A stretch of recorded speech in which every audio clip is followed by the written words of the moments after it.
महाशिवरात्रि पर यह 5 गलतियां भूलकर भी न करें, नहीं तो महादेव के क्रोध का सामना करना पड़ सकता है। चलिए जानते हैं। इससे पहले भोलेनाथ के सच्चे भक्त कमेंट में हर हर महादेव अवश्य लिखे और वीडियो को लाइक, शेयर और सब्सक्राइब करें। दोस्तों, महाशिवरात्रि का पर्व भगवान शिव की असीम कृपा पाने का सबसे उत्तम समय माना जाता है। इस दिन की गई पूजा, व्रत और भक्ति से भक्तों के सारे कष्ट दूर हो जाते हैं। लेकिन अगर कुछ गलतियां हो जाएं, तो इसका विपरीत प्रभाव भी हो सकता है। ऐसी ही एक रहस्यमयी कहानी आज मैं आपको सुनाने जा रहा हूं, जो एक व्यक्ति के जीवन में घटित हुई और जिसने उसे यह सिखाया कि महाशिवरात्रि पर कौन कौन सी गलतियां नहीं करनी चाहिए। यह कहानी एक छोटे से गांव देवपुर की है, जो अपने पुराने शिव मंदिर के लिए प्रसिद्ध था। इस मंदिर में हर साल महाशिवरात्रि पर हजारों लोग दर्शन करने आते थे। लेकिन इस मंदिर से जुड़ी एक अजीब बात थी। हर साल कोई न कोई व्यक्ति इस रात किसी अनहोनी का शिकार हो जाता था। गांव में एक साधु बाबा रहते थे, जिनका नाम त्र्यंबकनाथ था। वे कहते थे, महाशिवरात्रि के दिन शिवजी की पूजा करते समय यदि कोई भूल कर दे तो इसका परिणाम भयंकर हो सकता है। लेकिन लोग उनकी बात को गंभीरता से नहीं लेते थे। इस गांव में एक धनी जमींदार था, जिसका नाम विक्रम सिंह था। वह धन, वैभव और शक्ति के कारण बहुत घमंडी हो चुका था। उसे शिव भक्ति में कोई विश्वास नहीं था, लेकिन गांव वालों को दिखाने के लिए हर साल मंदिर में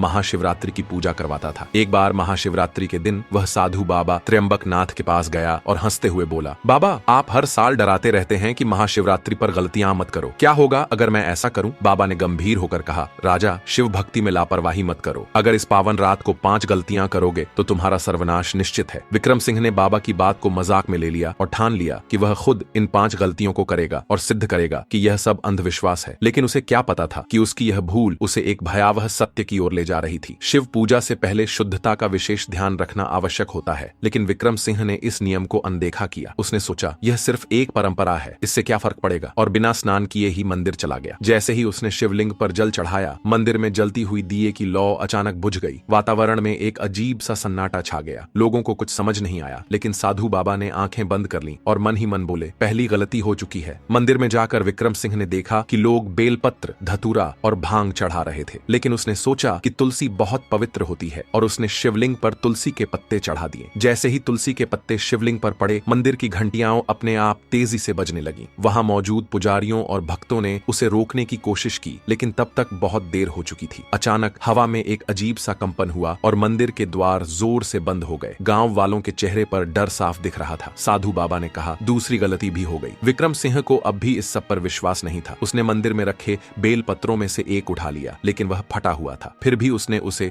शिवलिंग पर चढ़ा दिया। जैसे ही उसने ऐसा किया, मंदिर के अंदर एक गहरी गूंज सुनाई देने लगी। वहां मौजूद सभी लोगों को लगा जैसे मंदिर की दीवारें हिल रही हों। साधु बाबा चिल्लाए, तीसरी गलती पूरी हो चुकी है, अब पीछे हट जाओ। लेकिन विक्रम सिंह पर कोई असर नहीं हुआ। मंदिर से बाहर आते ही विक्रम सिंह ने बड़े गर्व से कहा, देखा, कुछ नहीं हुआ, अब मैं जाकर अच्छा भोजन करूंगा। और वह सीधा अपने महल चला गया। घर जाकर उसने तामसिक भोजन करना शुरू कर दिया। मांस, मदिरा और अन्य चीजें जो महाशिवरात्रि पर वर्जित मानी जाती हैं। जैसे ही उसने पहला निवाला मुंह में डाला, एक तेज बिजली कड़क उठी और उसके महल की सबसे ऊपरी मीनार गिर गई। साधु बाबा मंदिर से बाहर खड़े थे। उन्होंने गहरी सांस ली और कहा, अब केवल एक गलती और बाकी है। महाशिवरात्रि की रात जागरण और भक्ति की रात होती है। लेकिन विक्रम सिंह को लगा कि वह थक चुका है और उसने सोने का फैसला किया। जैसे ही उसने बिस्तर पर लेटकर आंखें बंद की, उसे लगा जैसे कमरे में कोई और भी मौजूद है। अचानक उसने अपनी परछाई को हिलते हुए देखा। वह तेजी से उठा, लेकिन उसकी परछाई हंस रही थी। फिर उसकी परछाई अचानक विशाल रूप धारण कर लेती है और एक भयानक आकृति में बदल जाती है। वह आकृति